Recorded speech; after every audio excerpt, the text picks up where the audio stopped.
भाग रही है तो बादल भी, जैसे बादल के अपने कोई पांव नहीं होते, वो हवा के पांव से चलता है। बोलो हाँ, हाँ या ना? क्या बादल किसके पांव से चलता है? बादल हवा जैसी चली वैसे, बादल का अपना कोई सिद्धांत नहीं, वो हवा के सिद्धांत को फॉलो करता है। ऐसे अनिरुद्धाचार्य का अपना कोई सिद्धांत नहीं। भगवान जो रास्ता पकड़ा दें, जो जिम्मेदारी दे दें, अमीरी गरीबी, हंसना रोना, जीवन मरण जो दे दें, उस हाल में हम भगवान की हर इच्छा को स्वीकार करेंगे और भगवान जो कहें उस पर चलेंगे। गरीब बना दें तो भगवान ने गरीब बनाया, इसलिए मन लगा के मेहनत करो, काम करो, पर शिकायत क्या करना? मेरे भगवान की, मेरे गोपाल की यही मर्जी है कि मैं गरीब रहूं, मैं गरीब हूं। भगवान ने अमीर बना दिया, भगवान की मर्जी में अमीर रहूं। फूलों में रखें तो फूलों में, कांटों में रखें तो कांटों में। जीवन दिया तो कृष्ण की मर्जी है, और आज मौत दे दें तो मर जाएंगे, कोई बात नहीं, प्रभु की मर्जी कि हम मरें तो मर जाए। जो शिकायत ना करे, जो हर हाल में ईश्वर की कृपा माने। अब आप लोग क्या कहें? हे भगवान बहू के बेटा हो जाए, ये भक्ति नहीं है। हे भगवान मेरी बहू को जो आप देंगे वो आपकी कृपा है। अब बेटी हो या ना हो, जुड़वा हो जाए, बेटी बेटा हो जाए, बेटी बेटी हो जाए, बेटा बेटा हो जाए या ना हो, जो हर परिस्थिति में ईश्वर की कृपा का अनुभव माने, वो भक्त है। और जो कहे नहीं हमें तो बेटा चाहिए था, आपने बेटी दे दिया, अब आपकी हमारी कट्टी, अब बात नहीं करेंगे। ये स्वार्थ है, ये भक्त नहीं है। जो अपने हिसाब से चलाना चाहता है वो क्या है?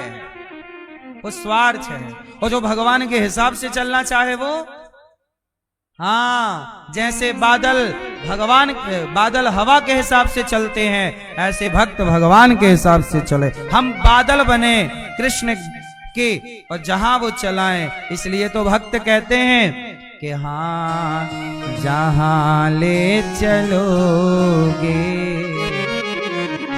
वहां मैं चलूंगा, जहां नाथ रखे दोगे, जहां नाथ रखे दोगे वहीं मैं रहूंगा, जहां ले चलोगे वहीं मैं चलूंगा। ये क्या है? ये भक्त है। भक्त यही कहता है कि जहां मर्जी सुख दो, दुख दो, हानि दो, लाभ दो, जीवन दो, मृत्यु दो, हम तो कोई शिकायत नहीं करेंगे कि तुमने मार क्यों दिया, कोई बात नहीं। मैं छत से गिर गया था, मेरा एक पांव टूट गया था, कोल्हू 20 फीट ऊपर से 20-25 फीट के ऊंचाई थी। 2012 या 13 की ये घटना है। पांव मेरा टूट गया था, मैं हॉस्पिटल 2 महीने पड़ा रहा बिस्तर पे, बैसाखी लेके चलता। डॉक्टर बोला कि अब आप कभी अच्छे से चल ना पाओगे, लंगड़ाते हुए चलोगे ऐसे, डॉक्टर ने मेरे को बोला। हड्डी मैया फ्रैक्चर हो गया, कोल्हू टूट गया।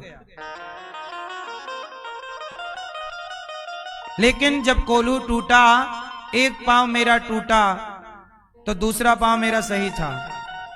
मैंने शिकायत नहीं की कि तुमने पांव तोड़ दिया, मैंने उसमें भी धन्यवाद दिया कि प्रभु आपकी कृपा कितनी है, दोनों पांव टूट जाते तो मैं लंगड़ा ही हो जाता, एक तो कम से कम आपने बचा रखा है, उसका धन्यवाद। आपकी यदि मर्जी यही है कि मैं लंगड़ाता हुआ चलूं तो कोई बात नहीं, मैं वैसाखी लेके चलता कुछ समय।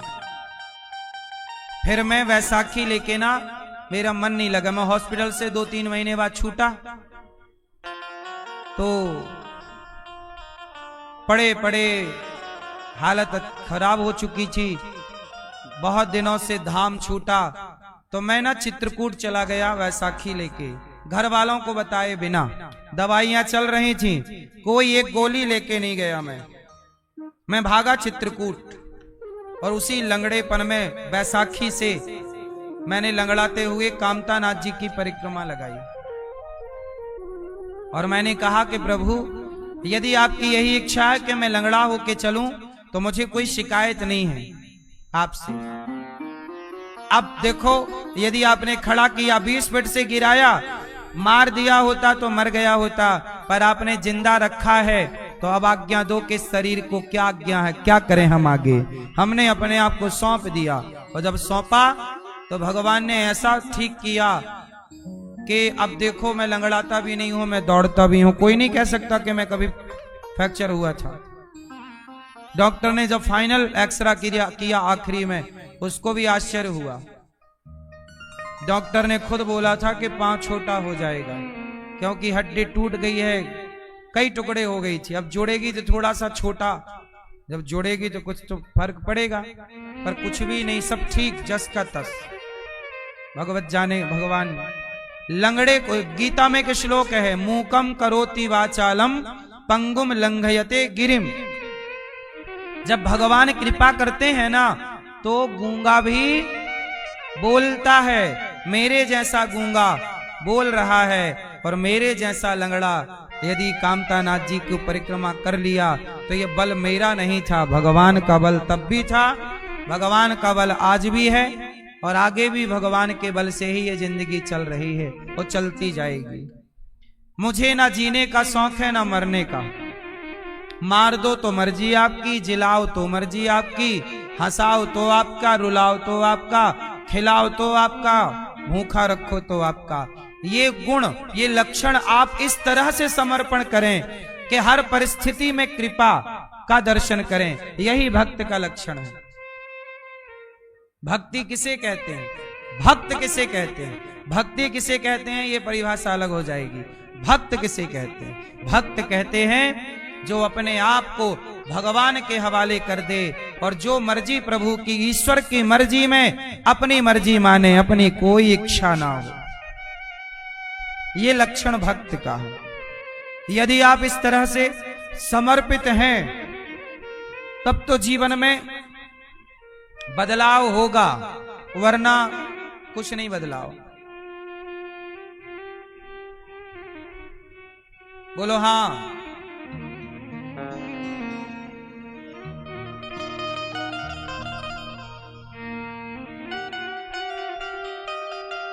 बदलाव जरूरी है, परिवर्तन।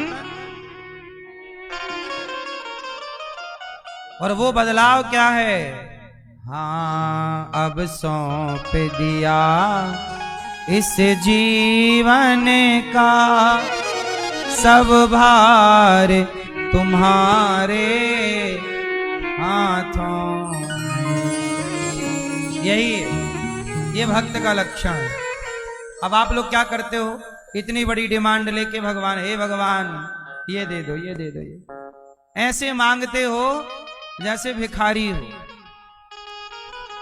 क्या जरूरत है मांगने की? भगवान क्या बिना मांगे नहीं देते? उत्तर दो। आंख आप लोगों ने मांगी है कि बिना मांगे दिया? कान आप लोगों ने मांगे थे कि बिना मांगे दिया? हे भगवान हम जा रहे हैं, थोड़ा कान भी दे ही देना, 2 आंख लगा देना सही जगह, ऐसा बोला था आप लोगों ने? मैया गुस्सा हो क्या मेरी मां? नहीं। ये बताओ, आप लोगों को कान मांगने से मिला कि बिना मांगा? पांव बिना मांगे मिले कि मांगने से? जब बिना मांगे अनमोल आंख, अनमोल कान, अनमोल शरीर, अनमोल जीवन दिया है, तो क्या उस परमात्मा में तुम्हें भरोसा नहीं है कि बिना मांगे सब देगा? तुम भक्ति प्रेम से समर्पण तो करो, उसे याद तो करो प्रेम से। उसके लिए प्यार, प्यार है नहीं, और मांगो मां, हे भगवान ये दे दो, ये दे दो, ये। भरोसा तो करो। हमारे भगवान तो बिना कानों के सुनते हैं। क्या चाहिए? चलो बताओ, सुदामा जी ने मांगा कि नहीं मांगा? सुदामा जी क्या मांगे कि कन्हैया मैं गरीब हूं, कुछ दे दो? बोलो, क्या नहीं दिया?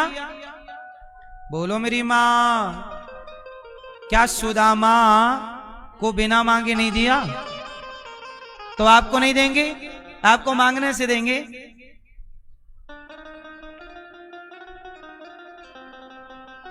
सुदामा ने मांगा नहीं, भगवान ने सब कुछ बिना मांगे दिया।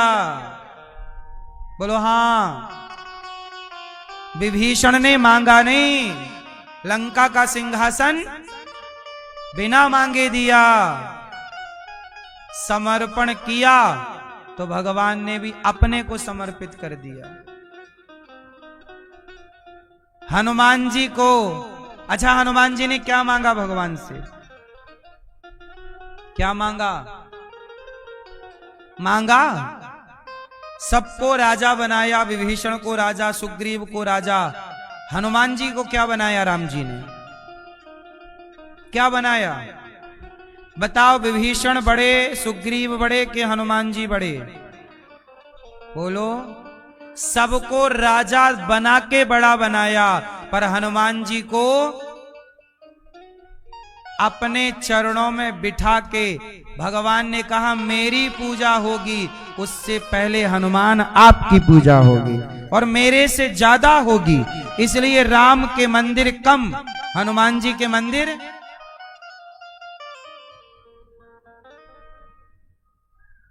इसलिए भगवान से मांगना नहीं पड़ता। आप लोग मांगते हैं, आपके भगवान बहरे हैं क्या? कहने के बाद सुनते हैं। हमारे भगवान तो बिना कहे समझते हैं। क्यों?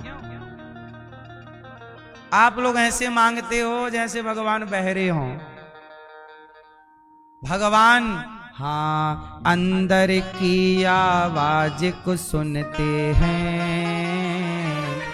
लाखों में किसी एक को चुनते हैं।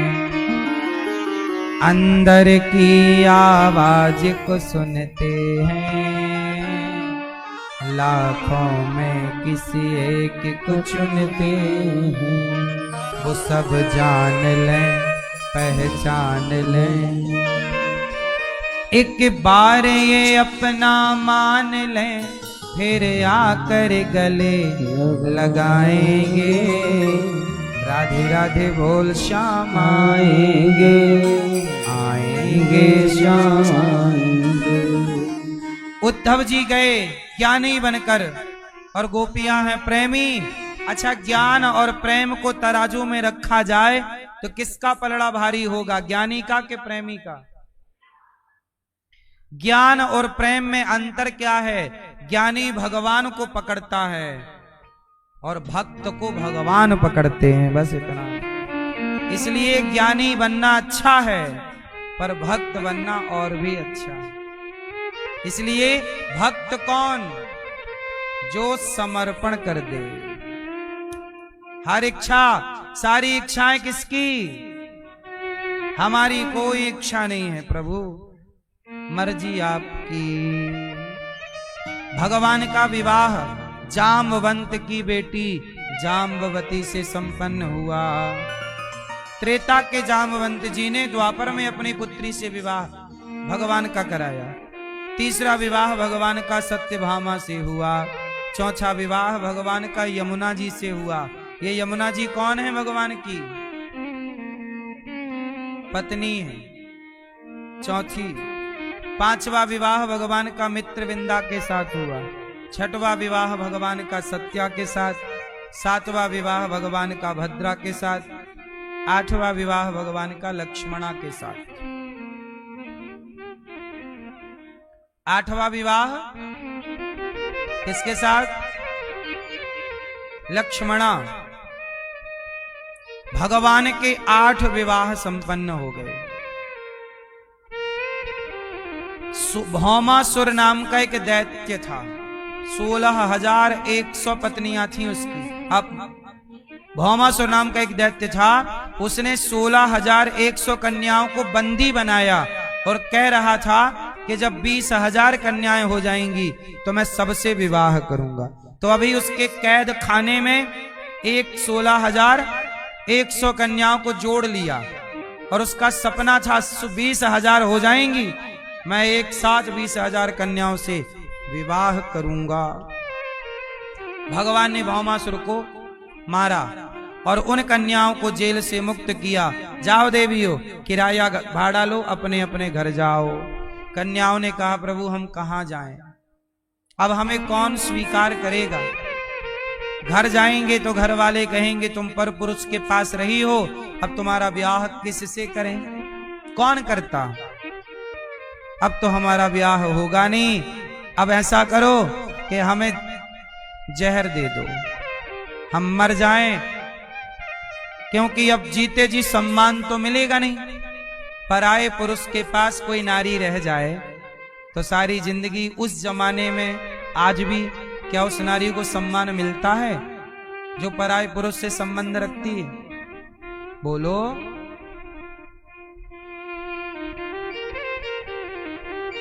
अब भगवान से कह रही हैं सारी कन्याएं 16,100, या तो आप हमें स्वीकार कर लो, पति बन जाओ हमारे, या तो हमें मार डालो। क्या करना चाहिए आप लोग बताओ। मैया क्या करें बताओ, मैया क्या करना चाहिए भगवान को? मरने दें उनको के विवाह करके उन्हें सम्मान दें, हैं? जिन नारियों को समाज स्वीकार नहीं कर रहा था, उन नारियों को विवाह करके भगवान ने सम्मान दिया है। उन नारियों का क्या हुआ? जोर से सम्मान।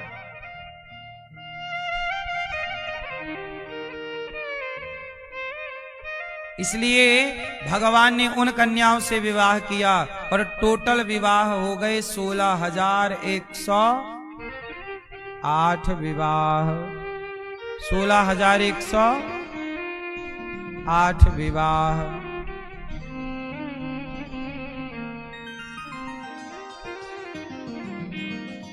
हर रानी के लिए भगवान ने महल बनाए और हर रानी के गर्भ से 10-10 बेटा हुआ।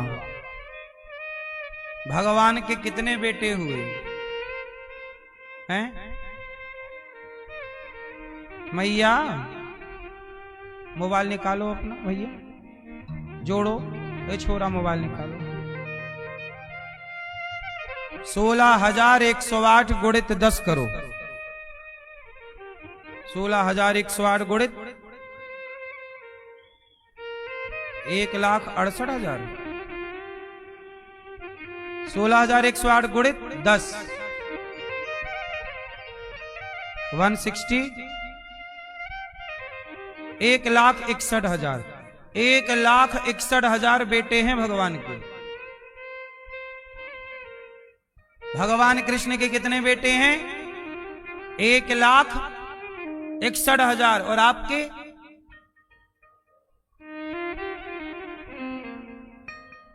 भगवान के इतने बेटे हैं 1,00,000 और 16,108 रानियों से एक एक बेटी हुई सबसे, तो 16,108 भगवान कृष्ण की पुत्रियां।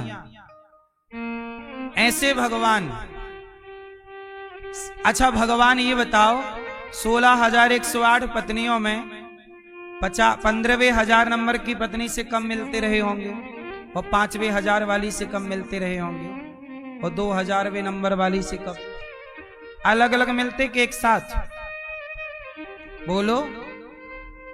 तो यहां एक चीज आपको मैं मेंशन कर दूं, बताऊं, भगवान की पत्नियां कितनी हैं? जोर से। और कृष्ण कितने हैं? जोर से। कृष्ण भी 16,108 रूपों में हर पत्नी के साथ अलग अलग रहते, क्योंकि वो भगवान है। आप यदि 100 विवाह कर लें तो 99 वाली पत्नी के पास कब तक पहुंच पाओगे?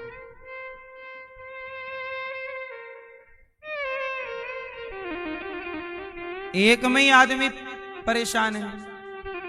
एक वाले ही रो रहा है, जब से हुई है शादी आंसू बहा रहा हूं, ऐसा कह रहा था एक आदमी। एक में ही आदमी पंचर हो गया। बोलो हाँ। और भगवान 16,108 पत्नियां और इतनी बेटियां और 1,61,000 बेटों के बाद भी मुस्कुरा रहे। क्यों? क्योंकि वो, इसलिए इंसानों की तुलना भगवान से कभी नहीं हो सकती। हम जीवात्मा हैं, भगवान परमात्मा है। हम मरने वाले हैं, जन्मा है, भगवान अजन्मा है। कुछ लोग भगवान से नहीं बराबरी करते कि भगवान ने रास रचाए हम भी रचाएंगे, भगवान ने प्रेम किया राधा से हम भी करेंगे। तो भगवान ने गोवर्धन उठाए थे, तुम भी उठाओ।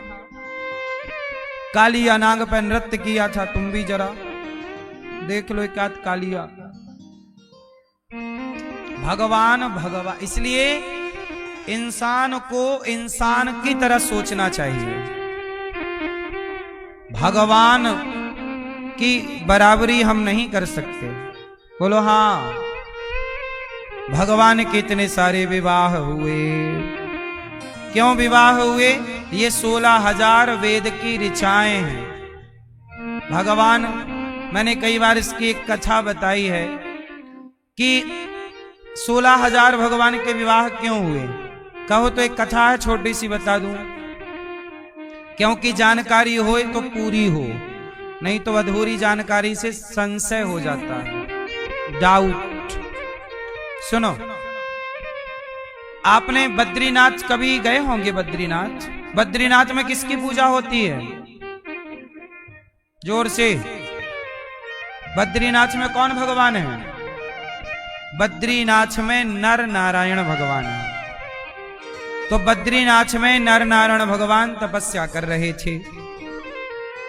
कौन तपस्या कर रहा? जोर से। बद्रीनाथ में नर नारायण भगवान तपस्या कर रहे। तो इंद्र को लगा कि ये नारायण तपस्या कर रहे हैं, कहीं इंद्र को ये लगा कहीं ये तपस्या करके हमारी सिंहासन न छीन लें। इंद्र को भी अपनी सिंहासन का ही रात भर डर रहता है। भगवान पर डाउट कर रहे हैं, जबकि भगवान ऐसे करोड़ों इंद्र चुटकी में बिठा सकते हैं। इंद्र ने 16,100 स्वर्ग की जितनी स्वर्ग की टोटल अप्सराएं हैं 16,100,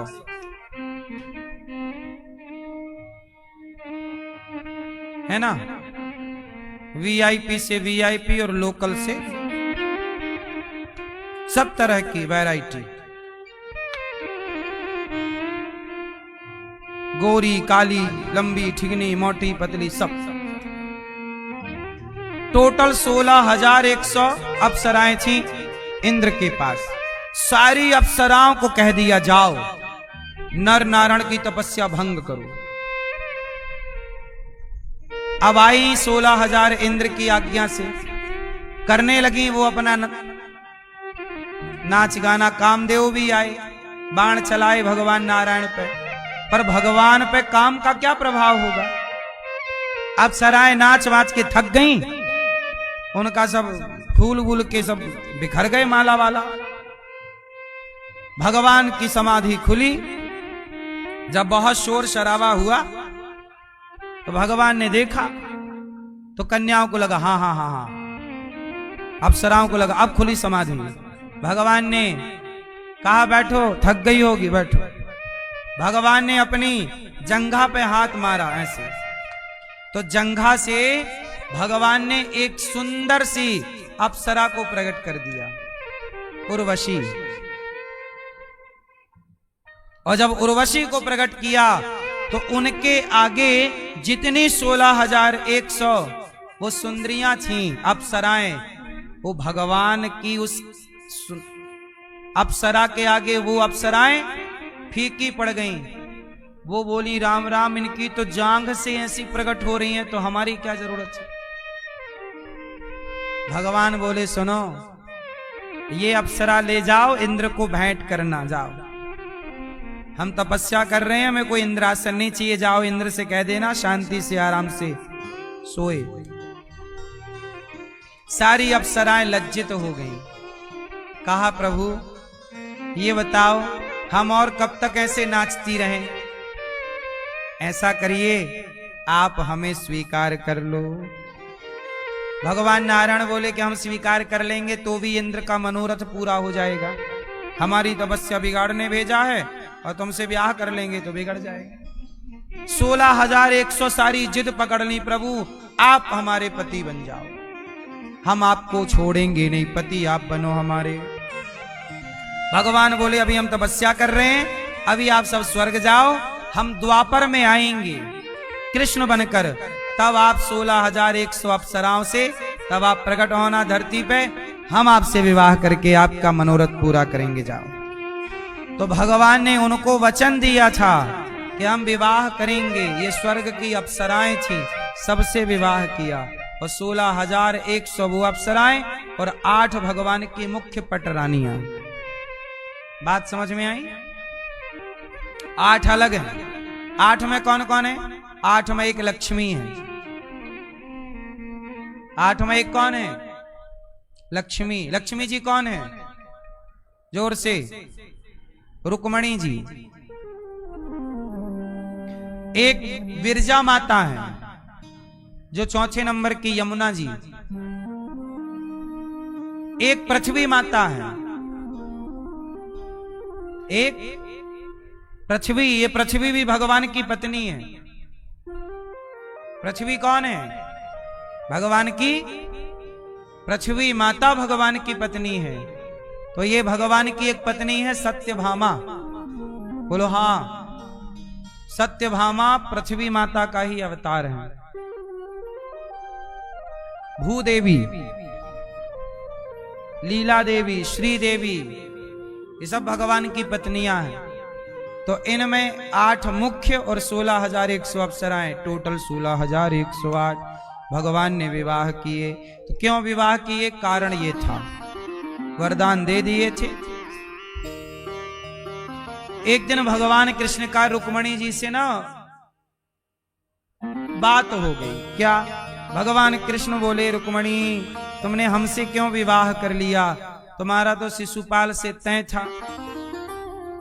रुक्मणी जी बोली कि प्रभु आप ही हमारे पति हैं, हम किसी और को नहीं। भगवान बोले ऐसा करो अभी भी तुम्हारा मन हो तो चली जाओ। ये बात तब कह रहे हैं जब 10 बच्चे हो चुके। जाओ। रुक्मणी जी बेचारी मूर्छित हो गई।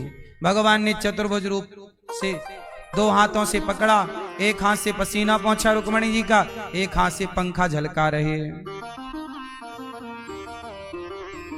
भगवान भी अपनी पत्नियों से, भगवान लक्ष्मी जी पांव दबाती हैं।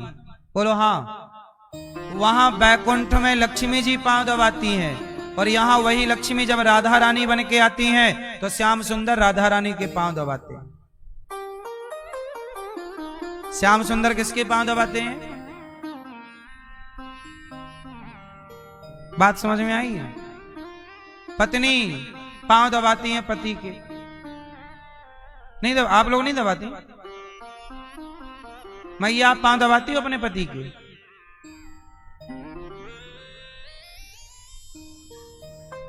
क्या मैया नहीं दबाती हो पति के पांव? मैया आप दबाती हो? मैया आप लोग नहीं दबाते? लाल मैया आप पति के चरण दबाती हो? नहीं?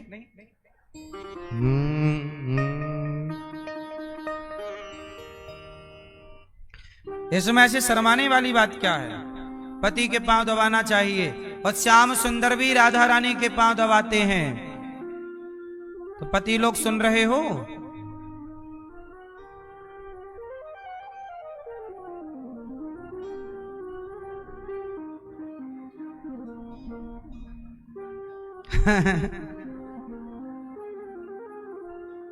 हमारे कन्हैया भी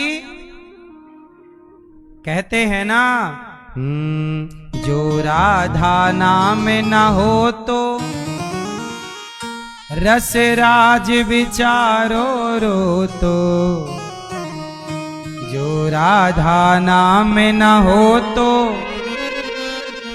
रस राज विचारो रो तो, ना हो तो कृष्ण अवतार जपे जा राधे राधा अलबेली सरकार रटे जा राधे। ये लीला ये कहती है कि पति पत्नी दोनों एक दूसरे का साथ दिया करो, एक दूसरे का सुख दुख, आपका ही सुख दुख है ये भाव रखा करो। भगवान बहुत मजाक करते हैं अपनी पत्नी से, भगवान सीरियस नहीं रहते, सदा चंचल हैं कन्हैया। कन्हैया कैसे हैं? वही लोग अच्छे हैं जो थोड़ा चंचल हैं। अब क्या दिन भर बैठे रहो ऐसे बंदर जैसा मुंह बना,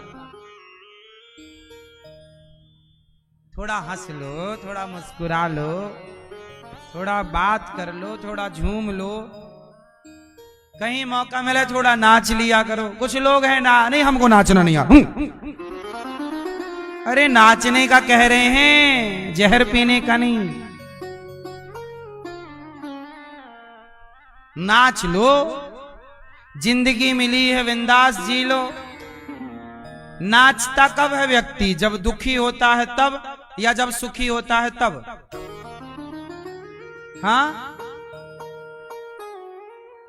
अरे नाचने से प्रसन्नता होती है। आप कभी नाचिएगा, आप अपने आप हैप्पी हो जाएंगे, खुश हो जाएंगे।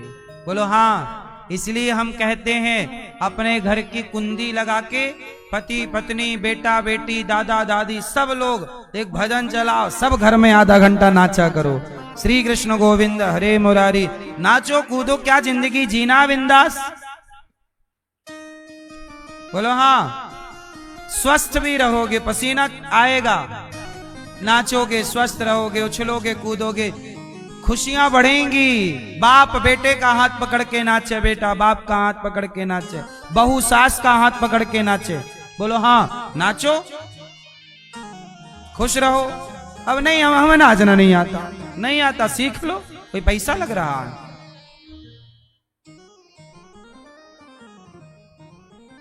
खुश रहा, जैसे भी खुश रहा जाए, खुश रहने का मौका नहीं छोड़ना चाहिए। क्यों? बात बात में आप लोग रोते हैं, परेशान रहते हैं। जिंदगी परेशान रहने के लिए मिली है कि खुश रहने के लिए? खुश रहा करो, जो होना है वो होगा, होने वाले के चक्कर में परेशान क्यों? मौत आएगी तो मर भी लेंगे, मौत से पहले मरना क्या। जिंदगी है, गाए जा खुशियों के तराने, ठंडी आहें भरना क्या। मौत आएगी तो मर भी लेंगे, मौत से पहले मरना क्या। लिखा मुकद्दर में मिटता नहीं आंसू बहाने से, जो होनी है वो होके रहेगी किसी बहाने से। इसलिए जिंदगी खुशी खुशी गुजारनी चाहिए, सीरियस नहीं। सीरियस कहाँ होना चाहिए? सीरियस इस बात पे होना चाहिए कि हमारा बुढ़ापा आ गया, अभी तक हमने कोई पुण्य नहीं किया, भगवान का चिंतन नहीं किया, पुण्य की कमाई नहीं की, बुढ़ापा, ये सीरियस सोचने का विषय। सीरियस यहां हो जाओ। अब आप लोग सीरियस कहां होते हैं? बेटी बड़ी हो गई, शादी नहीं हो रही है महाराज, नहीं हो रही है तो प्रयास करते रहो, लड़का ढूंढते रहो, तैयारी करते रहो, हो जाएगी। तुम्हारे टेंशन करने से थोड़ी हो जाएगा ब्याह।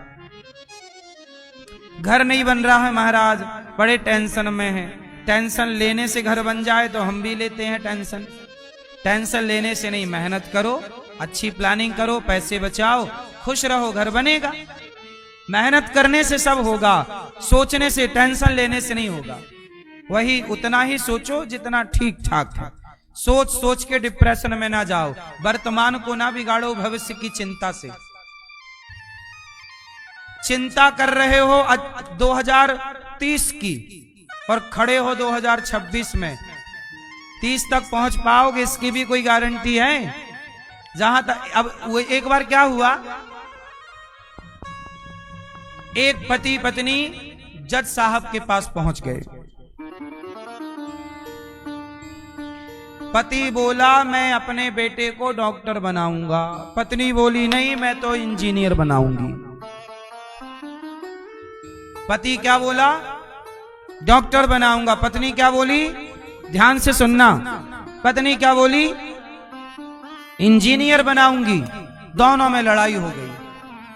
पति बोला मेरी बात नहीं सुनती तू, मैं डॉक्टर बनाऊंगा। पत्नी बोली नहीं इंजीनियर बनाऊंगी। आप नहीं समझ रहे मेरी बात, इंजीनियर बनाऊंगी। ले भैया, पति को आई गुस्सा, एक थप्पड़ जमाया। बात नहीं सुनती है, डॉक्टर बनाऊंगा। पत्नी ने भी पकड़ लिए बाल, दिया ठूसा 2, ले तू ही बस मारेगा, मैं भी मारूंगा। इंजीनियर बनाऊंगी मैं, मेरा बेटा है, 9 महीने पेट में रखा। अब दोनों में खूब हल्ला हुआ, पड़ोसी इकट्ठे हो गए। क्या हुआ? चलो पुलिस के पास चलते, इसने हमें मारा है, हमें हमारी बात मानो। पुलिस के पास गए, कंप्लेंट लिखी, पत्नी की भी पति की भी, दोनों को जज के सामने खड़ा किया। पत्नी बोली जज साहब ये बताओ बेटे पर माँ का अधिकार ज्यादा है कि बाप का? जज साहब बोले माँ का अधिकार ज्यादा। तो मैं कहती हूं इंजीनियर बनाऊंगी। बाप बोला कि महाराज पढ़ाना लिखाना पैसा तो मुझे कमा के देना है, मैं सोचता हूं डॉक्टर बनेगा, भविष्य सेव हो जाएगा। तो जज साहब ने कहा ये बताओ अपने बच्चे से तो पूछ लो कि वो क्या बनना चाहता है, बच्चा कहाँ है? दोनों बोले अभी तो बच्चा हुआ ही नहीं।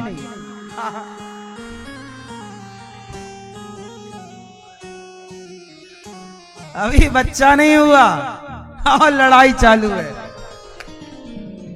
अभी बच्चा पैदा ही नहीं हुआ। बस यही हाल दुनिया का है, जो है नहीं उसका सोच सोच के परेशान है, जो है नहीं उसका सोच सोच के हम परेशान है। जज साहब बोले जब हो जाए तब आना, जाओ अभी उससे पूछेंगे कि वो क्या बनना चाहता है। आप लोग भी परेशान हैं, वर्तमान को जियो, वर्तमान में खुश रहो, प्रसन्न रहो, हर हाल में ईश्वर का धन्यवाद दो और इतना टेंशन लेने का नहीं। जिंदगी खुश रहने को मिली है। हाँ, हर हाल में क्या रहेंगे? हाँ, जो भगवान देंगे उसमें हम। हाँ, तेरे फूलों से भी प्यार, तेरे कांटों से भी प्यार, तू जो भी देना चाहे दे दे मेरे सरकार, तू जो भी देना चाहे मेरे सरकार, तेरे फूलों से भी प्यार, तेरे कांटों से भी प्यार। जय हो।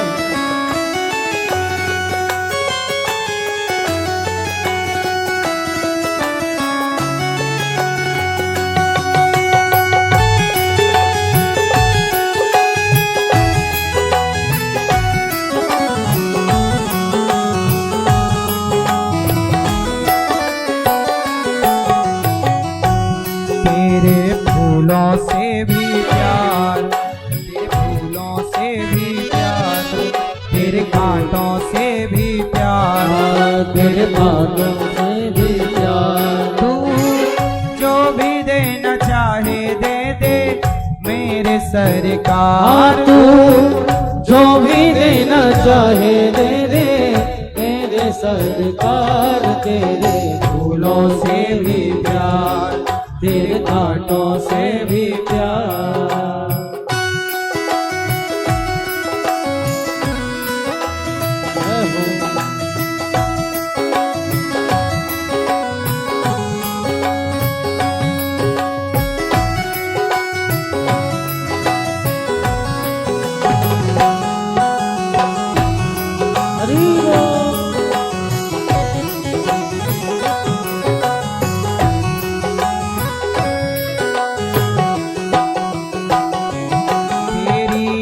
मर्जी में विधाता कोई बड़ा राज। तेरी मर्जी में विधाता कोई बड़ा राज। जो हो रहा है उसमें भगवान की कोई इच्छा है। तेरी मर्जी में विधाता कोई छुपा बड़ा राज। तेरी मर्जी में विधाता कोई छुपा बड़ा राज। दुनिया चाहे हमसे रूठे तू ना हो न नाराज। दुनिया चाहे हमसे रूठे तू ना हो न नाराज। तुझे वंदन है बार बार। तुझे वंदन है बार बार। कर ले हमको तू स्वीकार। कर ले हमको तू स्वीकार। जो भी देना चाहे दे दे मेरे सरकार। तू जो भी देना चाहे दे दे मेरे सरकार। तेरे फूलों से भी प्यार, तेरे कांटों से भी प्यार।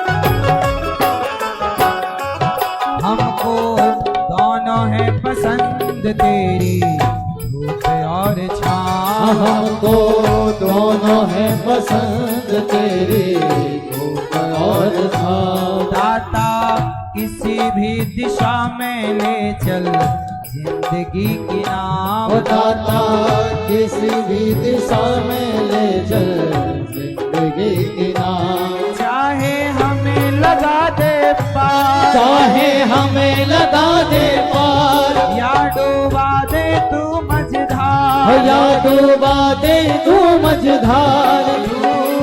जो भी देना चाहे दे दे मेरे सरकार। तू जो भी देना चाहे दे दे मेरे सरकार। तेरे फूलों से भी प्यार, तेरे बातों से भी प्यार।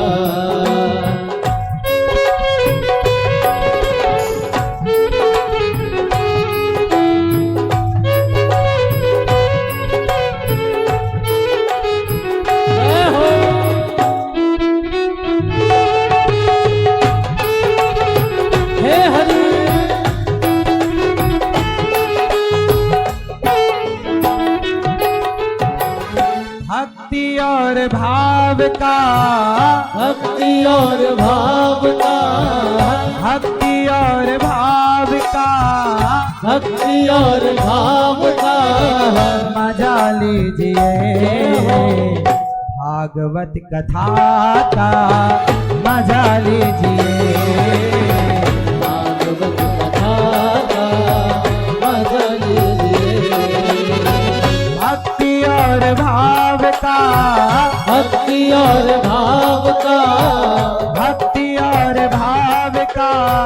भक्ति और भाव का मजा लीजिए भागवत कथा का मजा लीजिए। भागवत कथा का मजा लीजिए।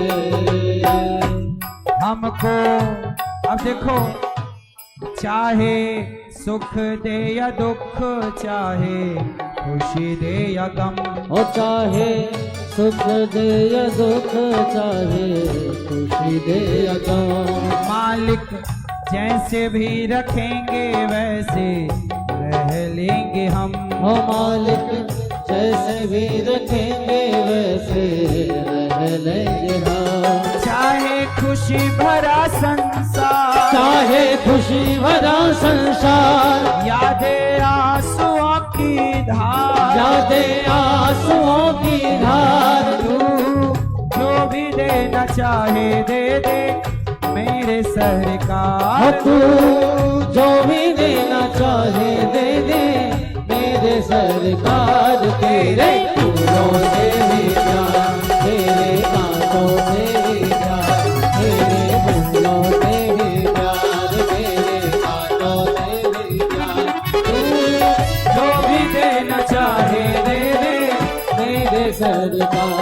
तू जो भी देना चाहे दे दे मेरे सरकार। तेरे फूलों से भी प्यार, तेरे कांटों से भी प्यार, तेरे फूलों से भी प्यार, तेरे कांटों से भी प्यार, तेरे फूलों से भी प्यार, तेरे कांटों से भी प्यार, तेरे फूलों से भी प्यार, तेरे कांटों से भी प्यार।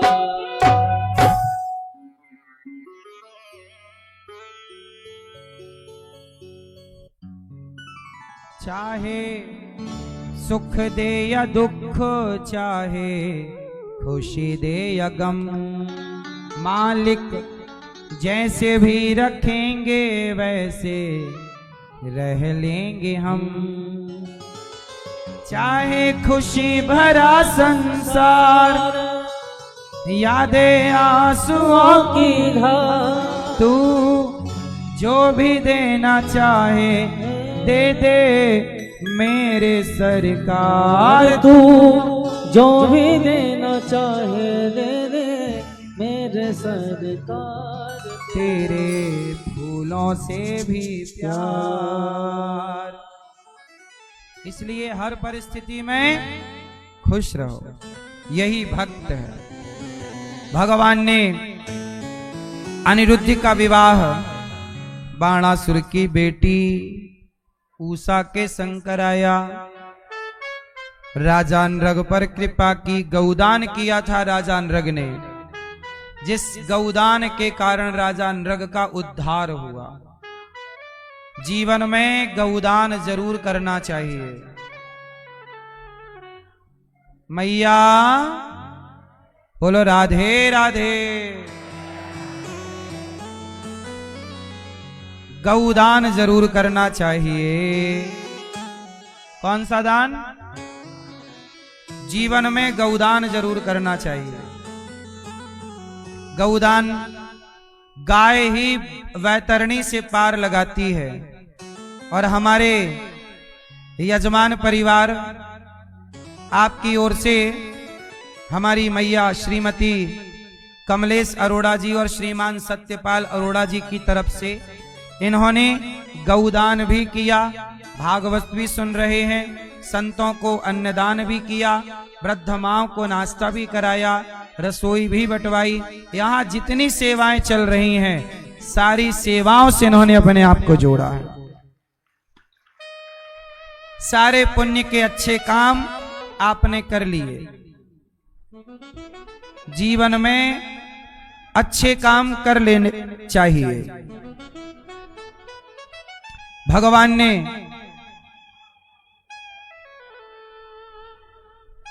नृग का उद्धार किया। आपसे मेरी प्रार्थना है कि आप भी मरने से पहले कुछ काम आपको कर लेने चाहिए। पहला काम, आप भी गौदान कर लो। गौरी गोपाल गौशाला में आप आओ, गायों को रोटी खिलाओ, गुड़ खिलाओ, चारा खिलाओ, गौदान करो।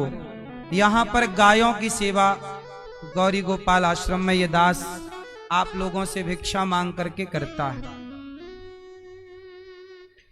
गौरी गोपाल आश्रम में सारी सेवाएं चल रही हैं। आप भी गौदान कीजिएगा।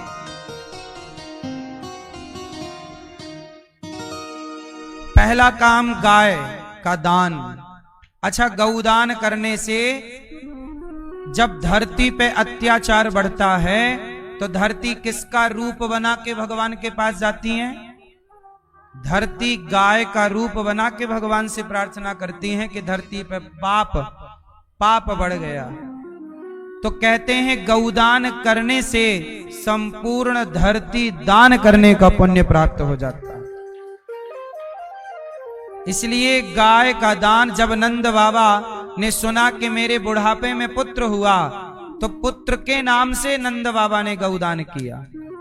आप अपने पुत्र के नाम से भी गौदान कीजिए, ताकि गौ माता की कृपा से आपके बच्चे के जीवन में कोई संकट हो तो वो टल जाए।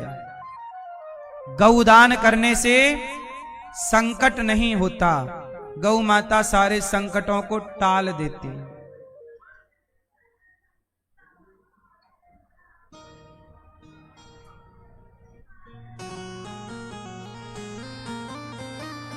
मैया कौन सा गाना गा रही हो मैया? हा हा, चुप रह लो, अभी गाना प्रश्नोत्तरी में आपसे सुनेंगे गाना, अभी चुपचाप बैठ जाओ।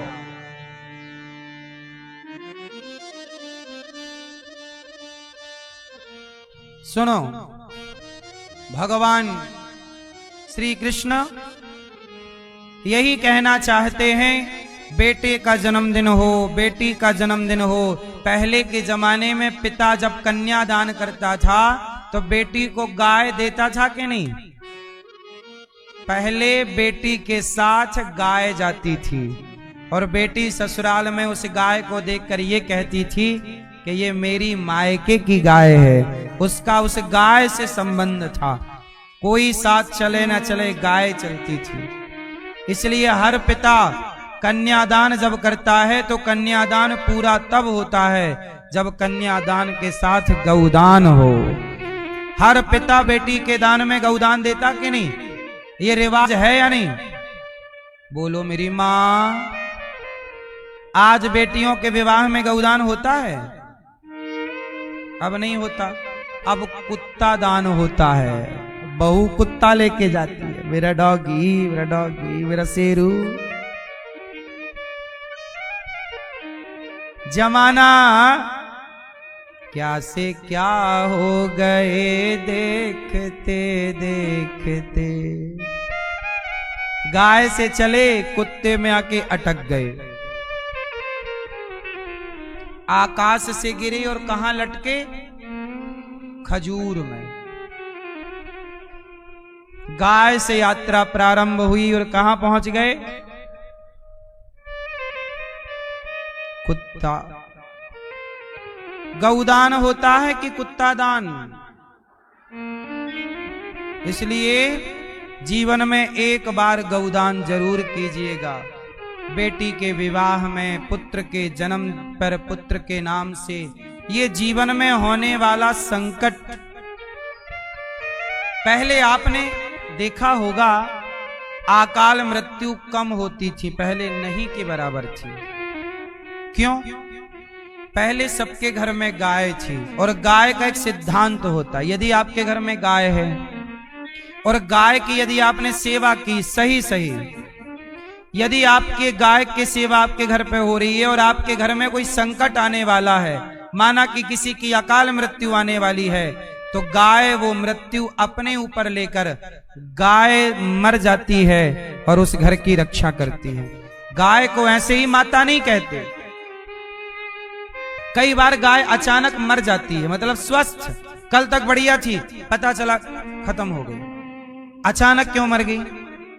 घर पर आने वाला संकट पहले गाय पर आता है। गाय उस घर की रोटी खाती है, उस घर का चारा खाती है, तो गाय भगवान से कहती है, प्रभु इस घर ने मुझे शरण दी है, आश्रय दिया है, इस घर पर कोई संकट आए तो जैसे माँ कहती है मेरे पुत्र पर कोई संकट आए तो पहला वो मेरे से होता हुआ गुजरे, ऐसे ही गाय कहती है मैं माता हूं तो बच्चों पे कोई संकट आए उसके पहले मेरे से होता हुआ गुजरे। इसलिए परिवार का संकट गाय अपने ऊपर लेती, इसलिए घर में एक गाय सबके होना चाहिए। अकस्मात कोई घटना घटने वाली हो तो गाय जब अकस्मात गाय चली जाए तो समझ लो कि वो आपके परिवार का अपने ऊपर लेकर के चली गई। इसलिए आपसे कहता हूं कि एक गौदान आप जरूर करिए। गौरी गोपाल आश्रम में आपकी ओर से गाय रहें और आपकी ओर से गाय की सेवा हो, रोटी प्राप्त हो, चारा का सहयोग, भूसे का सहयोग। चारा खाती है गाय और खाकर के जुगाली करती है, पगुराती है कि नहीं? कहते हैं जब गाय बैठ के जुगाली करती है, पगुराती है तो चारा पच जाता है।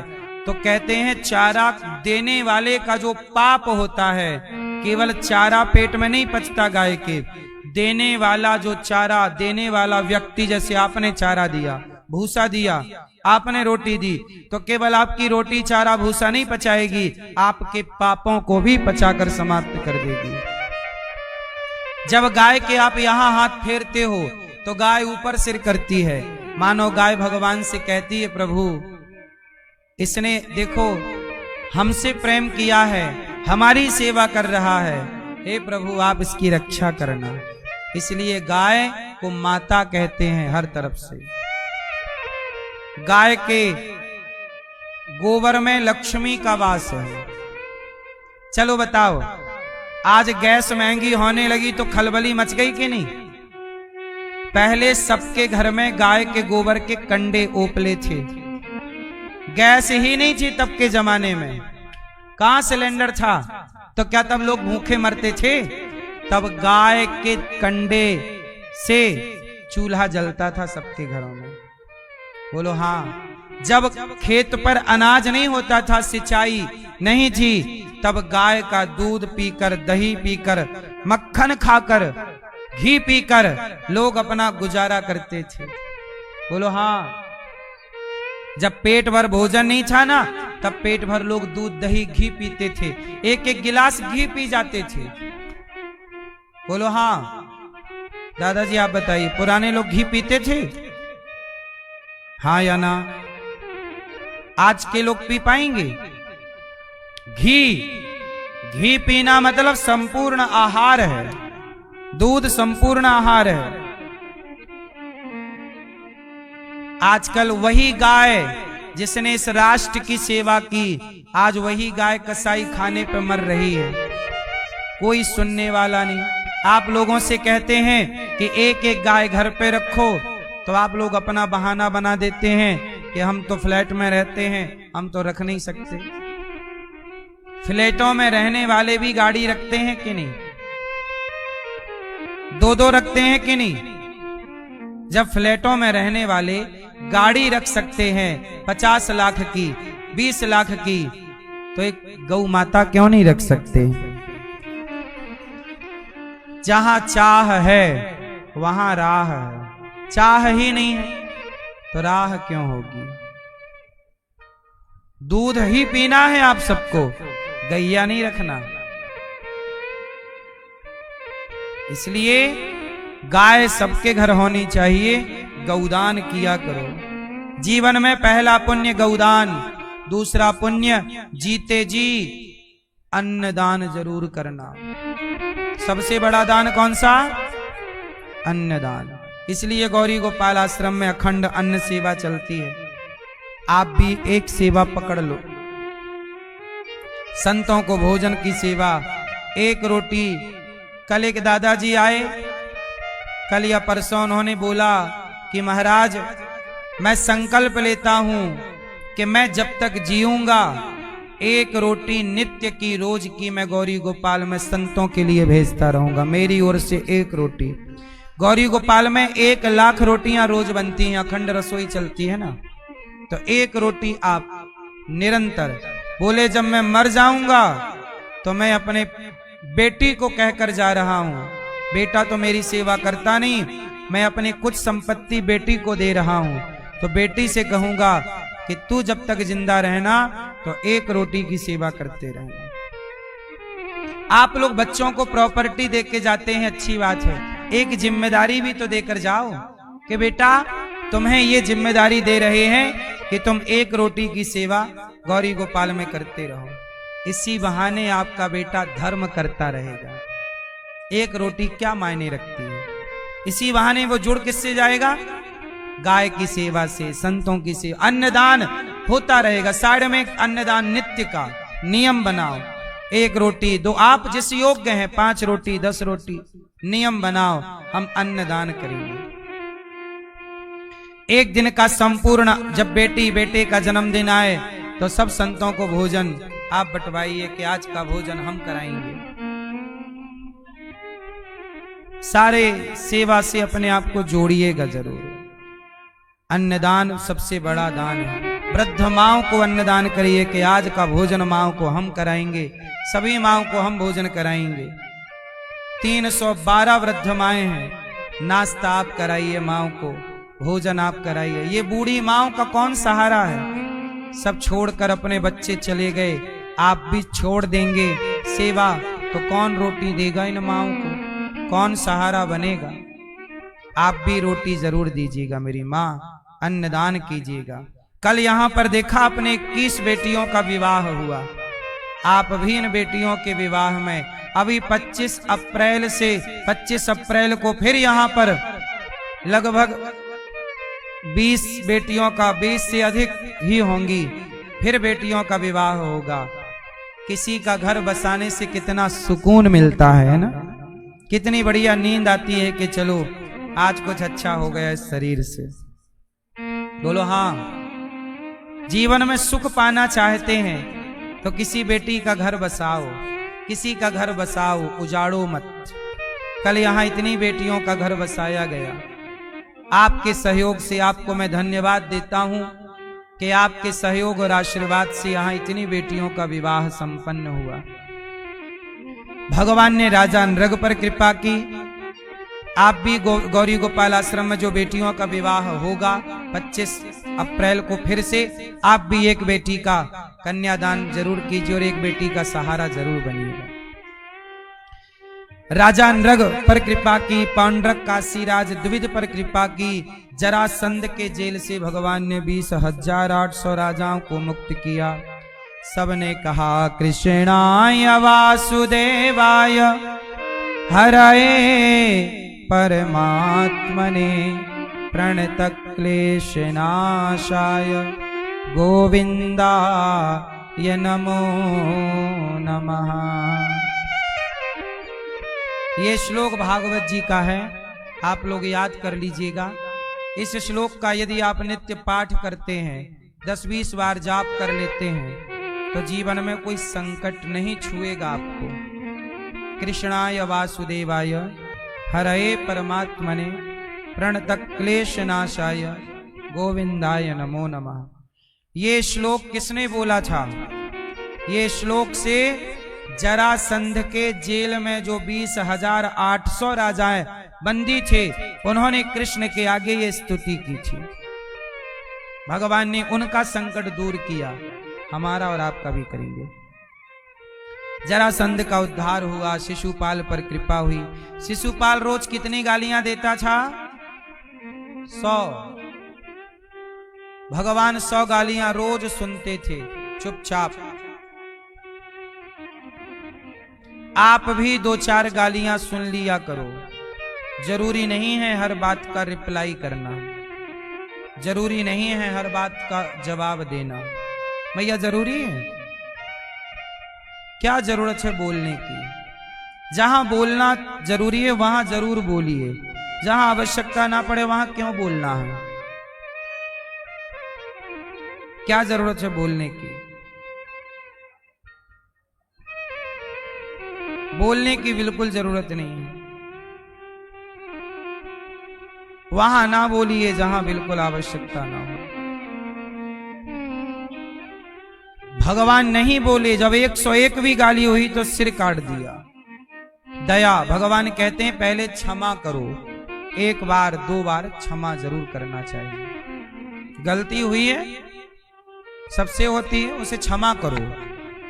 जब वो दोबारा गलती करे फिर भी क्षमा करो। जब वो बार बार गलती करे तब दंड जरूर देना चाहिए। भगवान ने दंड दिया, पर पहले क्या किया? क्षमा। पहला विकल्प क्षमा। आतंकवादियों को क्षमा ना किया जाए, जो क्षमा का पात्र ना हो उसे क्षमा ना किया जाए। रिश्तों की बात कर रहा हूं मैं। आप लोग कई बार याद कर लेते हैं, मेरी सास ने ऐसा कह दिया, मेरी बहू ने ऐसा कह दिया, मेरे पति ने ऐसा कह दिया, मेरी पत्नी ने ऐसा। इन बातों का कोई अर्थ नहीं है। कह दिया, भूल जाओ। याद रखोगे आपको चुभता रहेगा, आपको ही कष्ट होगा। आपके घर पे डस्टबिन है कि नहीं? तो आप घर का कचरा डस्टबिन में डालते हो कि तिजोरी में रखते हो? ऐसे आपके जीवन में जो अच्छी बातें हैं उन्हें हृदय की तिजोरी में रखो, और जो गलत बातें हैं उन्हें भीतर से निकाल के डस्टबिन में डाल दो। अपने शरीर को डस्टबिन ना बनाओ, कचरा घर ना बनाओ। अच्छी बातें हृदय की तिजोरी में रखो, याद रखो अच्छी बातें, और बुरी बातें बाहर करो। दिमाग को खाली रखना चाहिए। आप लोगों के दिमाग में क्या क्या चलता रहता है, दिमाग को भी आराम दीजिए। भगवान का चिंतन कीजिए, ज्यादा मत सोचिए, दिमाग को थोड़ा सा रेस्ट दीजिए, और किसने क्या कहा कहने दो। कचरा कचरे घर में डालो। अच्छी जो बातें, मेरी बातें जो अच्छी लगें उन्हें यहां रखो, उन बातों पर चलो।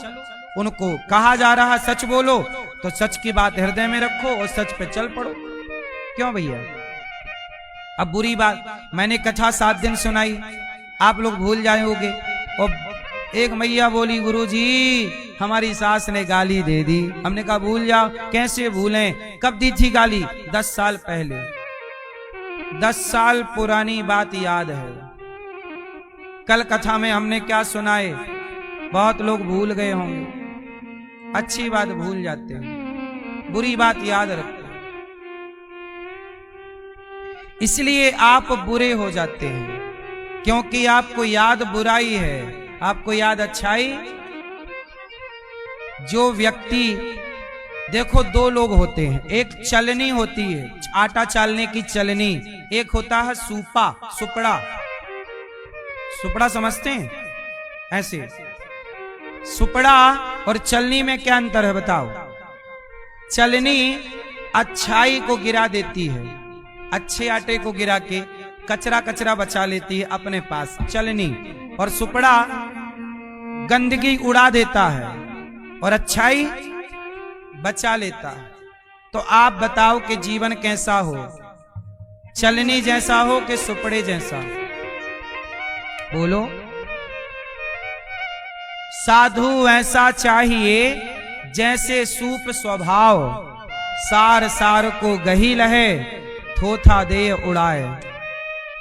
अच्छे लोग ऐसे होते हैं सूपे की तरह, अच्छाई को ग्रहण कर लेते हैं, बचा लेते हैं, और बुराई को उड़ा देते हैं। और बुरे लोग चलनी की तरह होते हैं, अच्छाई को गिरा के बुराई बुराई बचा के रखते हैं। अब आपको डिसाइड करना है कि अच्छाई को ग्रहण करना या बुराई को। दोनों के लिए आप स्वतंत्र हैं।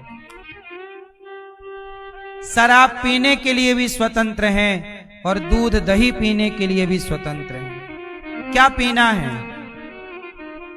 अच्छाई का रास्ता भी आपके लिए है, बुराई का भी रास्ता आपके लिए। किस पर चलना है? दोनों पर आप चल सकते हैं। अच्छाई पर चलोगे, अच्छी चीजें इकट्ठी होती जाएंगी। बुराई पर चलोगे, बुरे रास्ते पर बुराई इकट्ठी हो जाएगी, और दोनों का परिणाम जाने के बाद प्राप्त हो जाएगा। तो आपको वही मिलेगा जो यहां से कमा कर ले जाओगे। यहां पर केवल दौलत नहीं कमाते आप लोग, अच्छाई और बुराई का धन भी कमाते हो आप लोग। इसलिए सोच विचार के कार्य किया करो कि जो हम कर रहे हैं उससे हम पाप कमा रहे हैं या पुण्य कमा रहे हैं। यहां केवल पैसे और सोना और जमीन जायदाद की कमाई नहीं है, यहां हम पुण्य और पाप कमाने आए हैं। अनिरुद्धाचार्य के पास 2 विकल्प हैं, या तो अनिरुद्धाचार्य पाप कमाए या पुण्य कमाए। अब बताओ मुझे क्या कमाना चाहिए? बोलो, आपको क्या कमाना चाहिए? पुण्य। पर आजकल के लोग कहां चल पड़े? पाप के रास्ते पर शराब पी करके क्लबों में जाकर के पराई स्त्रियों के संग नाचेंगे, ये पाप का रास्ता है कि पुण्य का? मांस खाएंगे, बकरा बकरी मुर्गा मुर्गी काटेंगे खाएंगे, कहेंगे माई लाइफ माई चॉइस, पाप का